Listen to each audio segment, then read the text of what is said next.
¿Qué medio de transporte es más peligroso al momento de viajar? ¿El avión o el tren? Mucha gente cree firmemente que volar en avión es mucho más arriesgado. Por ejemplo, si llegaras a caer desde una altura de 10 kilómetros o incluso desde apenas 2 kilómetros, sin duda perderías la vida. En cambio, viajar en tren parece una experiencia tranquila y reconfortante. Vas sentado a solo 1,5 metros del suelo, mirando el paisaje apacible por la ventana. Hola a todos. Pero en realidad es todo lo contrario. Así es, amigos, esto es Pangea. Dejémonos de introducciones y vamos directo al tema.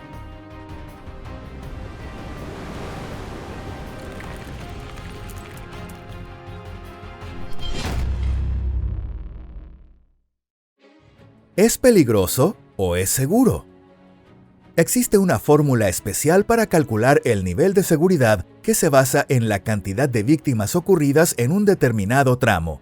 Según esa estadística, por cada 100 millones de millas recorridas, los accidentes aéreos dejan 0.6 víctimas, mientras que los ferroviarios alcanzan las 0.9 víctimas, es decir, un 50% más que los de avión.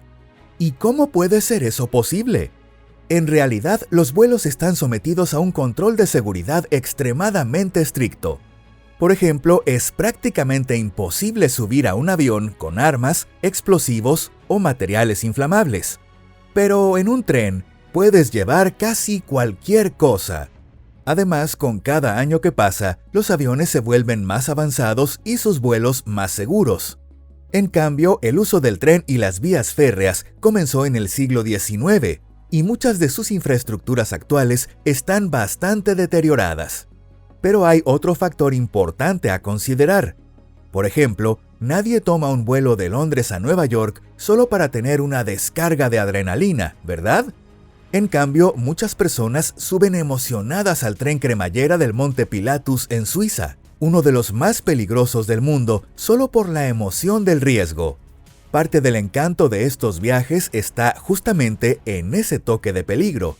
Sin embargo, todavía existen en la Tierra lugares tan inaccesibles que solo se puede llegar a ellos en tren, jugándote la vida. Así que, aunque sea de forma resumida, vamos a presentarte algunas de las rutas ferroviarias más peligrosas del planeta. El puente ferroviario de Goteik en Miami. Este viaducto fue construido en 1900 en el centro de Miami, antiguamente Birmania, con el objetivo de conectar las ciudades de Pin O Luin y Lazio, donde se encontraba la residencia de verano del gobierno colonial británico. En aquella época, este puente era el más alto del mundo entre los de tipo trestle, y aún hoy en día sigue siendo uno de los más altos de su clase. Tiene una altura de 102 metros y una longitud de 689 metros, y se apoya sobre 15 pilares fabricados en las acerías de Pensilvania. Actualmente, solo 2 trenes cruzan este puente cada día, y la mayoría de los pasajeros son turistas. El tren tarda unos 25 minutos en atravesarlo, mientras los viajeros disfrutan desde la ventanilla de vistas vertiginosas del cañón y las montañas circundantes. Como el tren avanza a paso muy lento sobre el puente, hay tiempo de sobra para apreciar la altura o capturar fotos del impresionante paisaje. Aunque, en realidad, esa lentitud no es por comodidad turística, sino porque el puente, construido hace más de un siglo, podría colapsar en cualquier momento. Teniendo en cuenta la antigüedad del puente y el hecho de que solo hay una única vía, sin barandillas ni protecciones, atravesando una base angosta, no sería raro que esta estructura se viniera abajo de repente. Aún así, a pesar del riesgo latente, el recorrido por el puente Goteik sigue siendo una atracción popular tanto para los turistas como para los propios habitantes de la zona. El funicular Helmerbahn en Suiza. El funicular Helmerbahn y el funicular del cercano resort de Stoos son considerados los más empinados de Europa dentro de este tipo de transporte. Sin embargo, a diferencia del de Stoos, que comenzó a operar en 2017, el Helmerbahn fue construido en el siglo pasado. Originalmente se creó en 1920 para transportar materiales durante la construcción de la represa del lago Helmer, y no fue sino hasta el año 2001 que empezó a usarse para llevar pasajeros. La pendiente promedio de su recorrido es un impresionante 106%, equivalente a 46 grados y 41 minutos, y la pendiente máxima alcanza los 49 grados y 4 minutos. Este funicular tiene capacidad para 24 personas y asciende en 10 minutos desde el pueblo de Handak, ubicado a 1.400 metros de altitud, hasta el lago Helmer, que se encuentra a 1.850 metros. Los turistas pueden disfrutar del paisaje desde los vagones abiertos, y una vez arriba se encuentran con un lago alpino de aguas cristalinas que invita a contemplarlo sin prisas. Lo único lamentable es que esta subida tan espectacular y con un punto de miedo incluido solo está disponible por un periodo limitado, desde comienzos de junio hasta mediados de octubre. El resto del año, el servicio se suspende por razones de seguridad. El Ferrobús de Bolivia. Por otro lado, el ferrobús boliviano o ferrobús no es precisamente un medio de transporte turístico. La primera razón es que no es un vehículo en el que un turista promedio se animaría a subir. Y la segunda es que para muchos bolivianos que viven en aldeas remotas de los Andes, el ferrobús es simplemente un transporte del día a día. En realidad, el ferrobús no es más que un autobús común y corriente montado sobre rieles. Su aspecto está lejos del de un autobús interprovincial de lujo, más bien parece un viejo autobús rural compartido. Como no hay espacio dentro para el equipaje, todo se coloca sobre el techo del vehículo. Esta línea de ferrobús conecta Sucre, la capital de Bolivia, con la ciudad de Potosí, ubicada en pleno corazón de la cordillera de los Andes.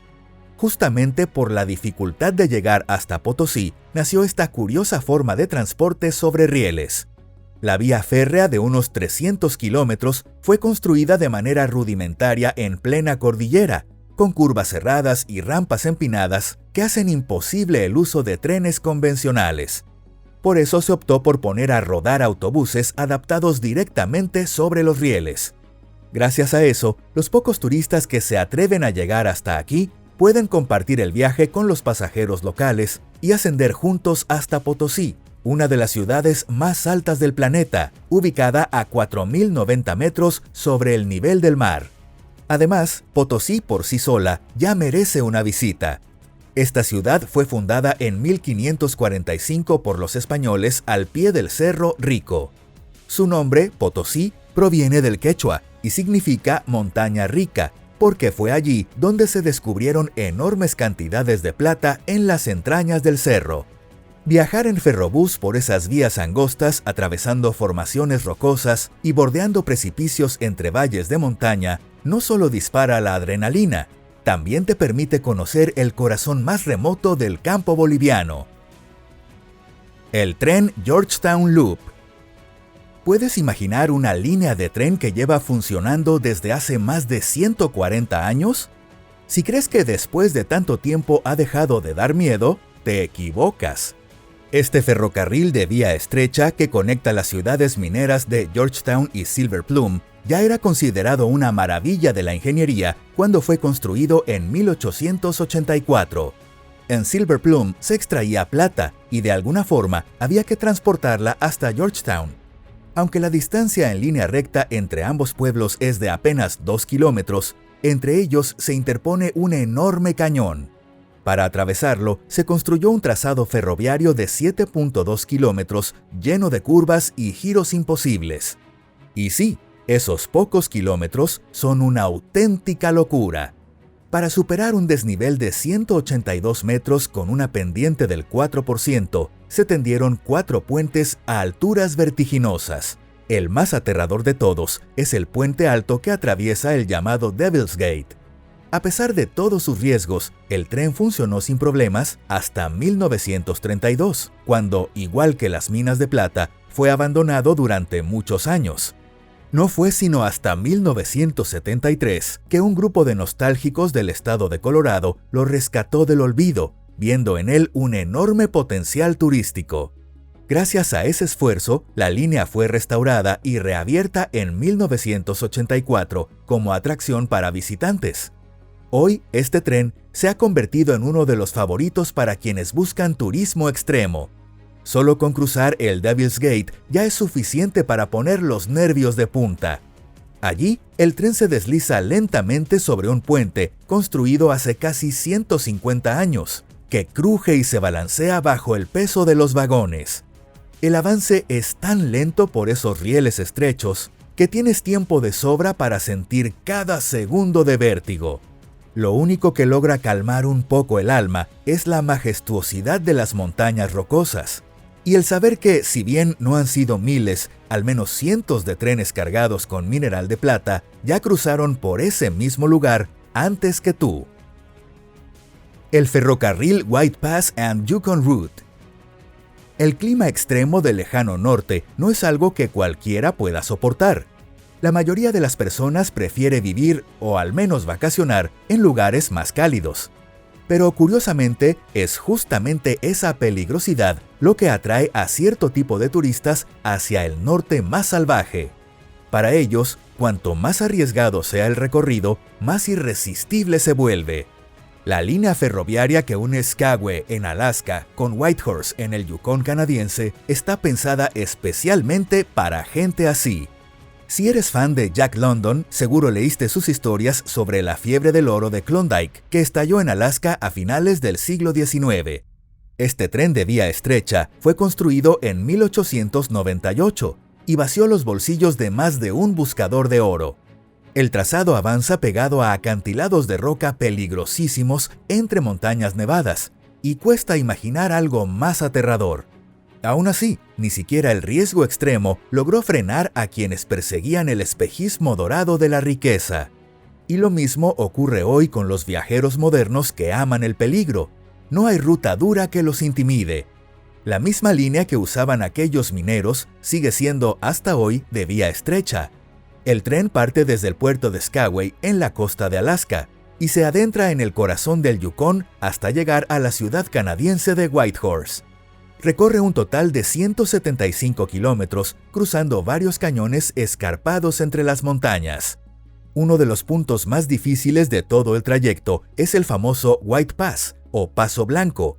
Y la parte más curiosa de toda la experiencia está al final, en un tramo reservado solo para turistas. En ese segmento, los visitantes cambian de vagón y suben a una locomotora de época para contemplar el espectacular cañón de Whitehorse. Quizá hace más de un siglo, el joven Jack London también viajó a bordo de ese mismo tren. Hoy les hemos mostrado ferrocarriles que hielan la sangre, pero esperamos que eso no les haya quitado las ganas de viajar en este medio de transporte tan común y accesible. En los países desarrollados, el tren se considera una forma segura, cómoda y placentera de desplazarse. Pero como ya vieron, hay rincones del mundo donde viajar en tren puede ser absolutamente aterrador. Si te gustó este video, no olvides dejar un like y compartirlo en tus redes sociales. Muchas gracias por vernos. Nos vemos en el próximo episodio. ¡Hasta la próxima!